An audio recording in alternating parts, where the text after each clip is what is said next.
Assalamualaikum warahmatullahi wabarakatuh. Salam Om Swastiastu, Namo Buddhaya, salam kebajikan, dan salam sejahtera bagi kita semua.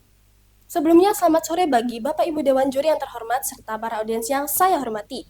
Di sini saya, Divya Putri Nabila, sebagai perwakilan dari SMA Dr. Sutomo mengikuti lomba debat bahasa Indonesia dengan mosi kedua, yaitu lebih memilih sekolah menengah yang mengadopsi model pendidikan klasik daripada model pendidikan progresif, dengan tim kontra. Baik, sebelum memulai argumen, alangkah baiknya jika kita dimulai dengan memahami konteks zaman. Siswa berusia 14-18 tahun bukan lagi anak kecil yang hanya menerima perintah, tetapi sudah remaja yang sedang membentuk identitas cara berpikir dan kemandirian. Menurut Undang-Undang Nomor 20 Tahun 2003, pendidikan adalah usaha dasar dan terencana untuk mewujudkan suasana belajar dan proses pembelajaran agar siswa didik secara aktif mengembangkan potensi dirinya. Pendidikan klasik sendiri adalah model belajar yang sangat terstruktur. Guru menjadi pusat pengetahuan, mata pelajaran dipisah-pisah dengan jelas seperti matematika, bahasa, dan sains. Sedangkan pendidikan progresif adalah penempatan guru sebagai fasilitator, siswa yang terlibat aktif lewat diskusi, proyek, dan pengalaman nyata.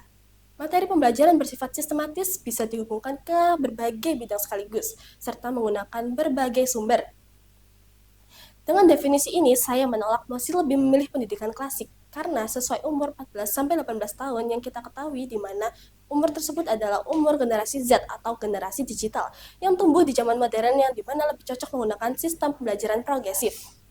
Pertama, di dunia nyata tidak hanya menuntut supaya bisa menghafal rumus atau teori, tapi juga berpikir kritis, kreatif, dan mampu bekerja sama. Modul progresif lebih sesuai dengan kebutuhan ini karena memberi ruang siswa untuk aktif berdiskusi, mencari solusi, dan belajar melalui pengalaman nyata. Kedua, model progresif jauh lebih relevan dengan dunia modern yang cepat berubah. Mari kita lihat kenyataan. Para siswa akan menghadapi tantangan global seperti teknologi baru, masalah kompleks, dan perubahan iklim. Kalau mereka hanya dibekali hafalan dari buku teks, bagaimana mereka beradaptasi? Model progresif sendiri menekankan pembelajaran berbasis proyek dan penyelesaian masalah nyata. Dengan itu, siswa belajar bukan hanya apa yang dipelajari, tapi juga bagaimana cara mereka belajar. Keterampilan inilah yang akan terus mereka bawa. Ketiga, saya juga tidak menutup mata bahwa pendidikan klasik sering membuat siswa tertekan. Tertekan dalam nilai, ujian berulang, dan beban hafalan yang justru mematikan minat belajar mereka. Banyak siswa yang hanya belajar untuk lulus, bukan untuk memahami. Sebaliknya, pendidikan progresif menghidupkan rasa ingin tahu.